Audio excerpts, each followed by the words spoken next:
Let's bring in Louisiana Republican Senator Sen Kennedy. Senator, hello. You're joining us, sir, on a very busy news day. As we learn, special counsel has been named to investigate President Biden's handling of these classified documents. Please weigh in, sir.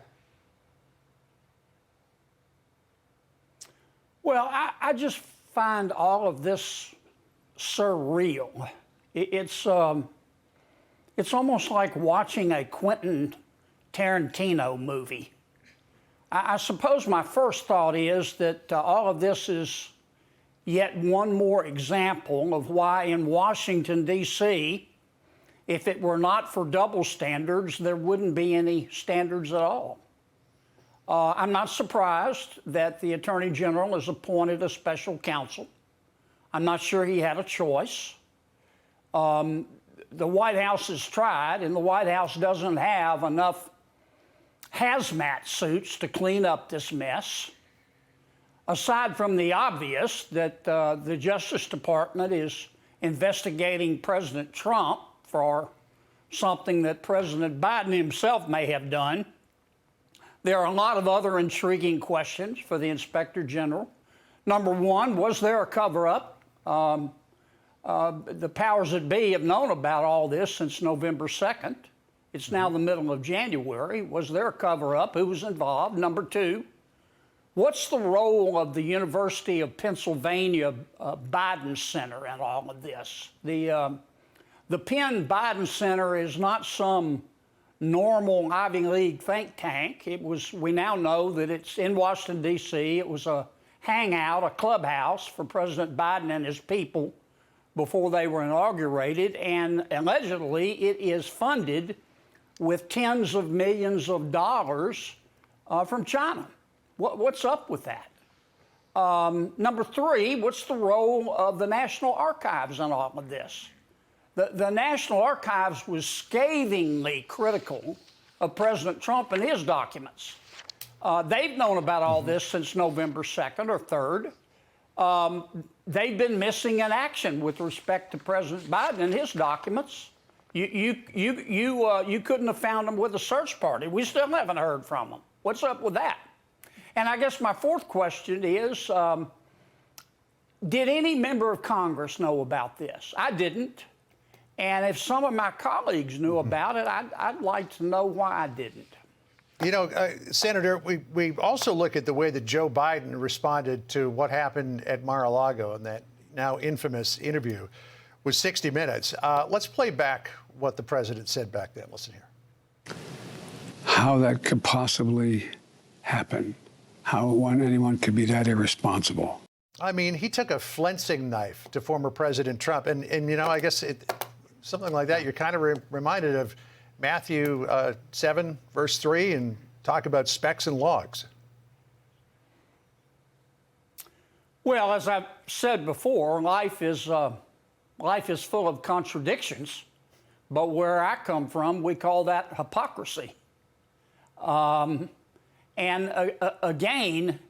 I'm not suggesting that what actually happened is not serious. It is. But I am equally interested in if there was a cover-up. It's been almost 90 days since this happened.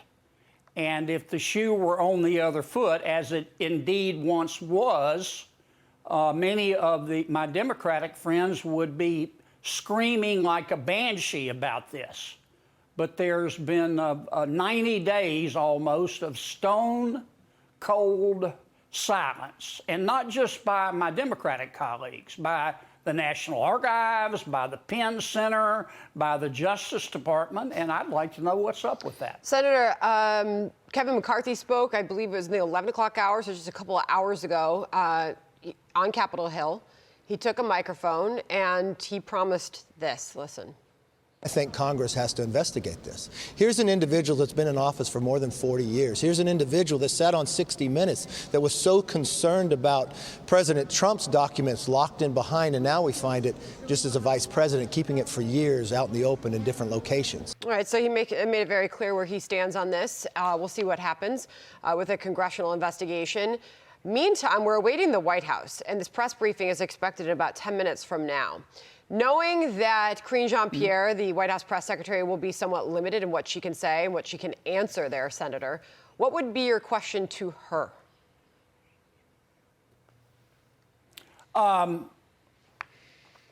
What did you know, and when did you know it, and who else has been involved in this?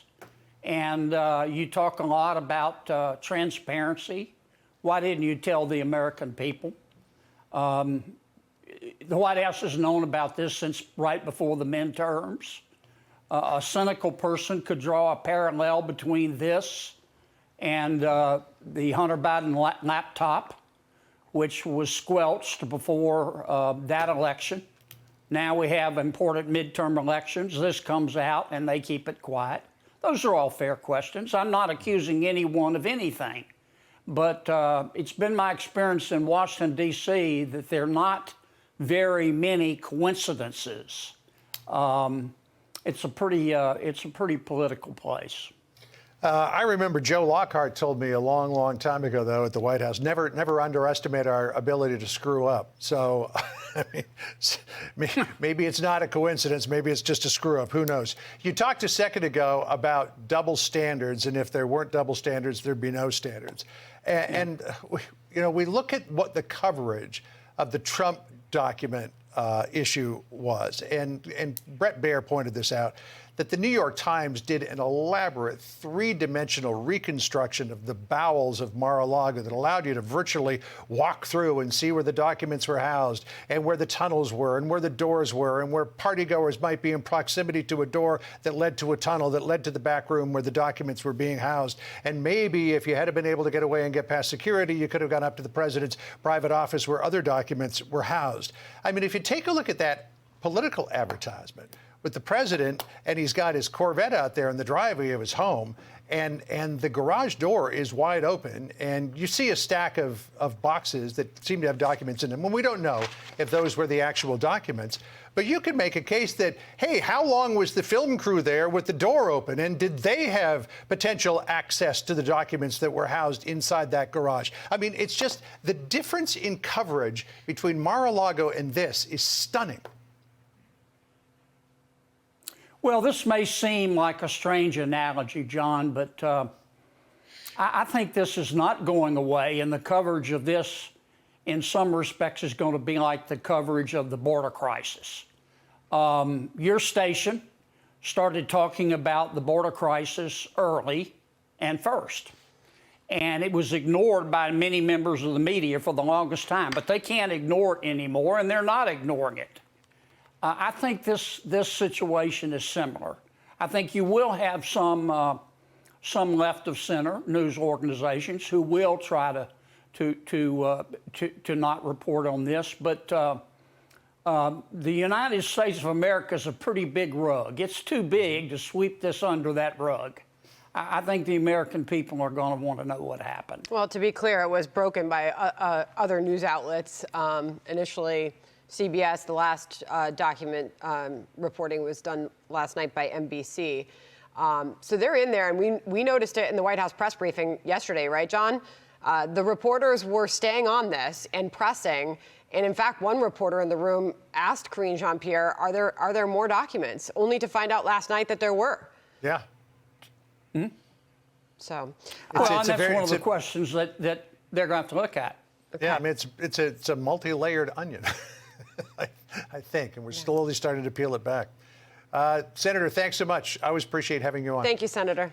I'm Steve Doocy. I'm Brian Kilmeade. And I'm Ainsley Earhart. And click here to subscribe to the Fox News YouTube page to catch our hottest interviews and most compelling analysis.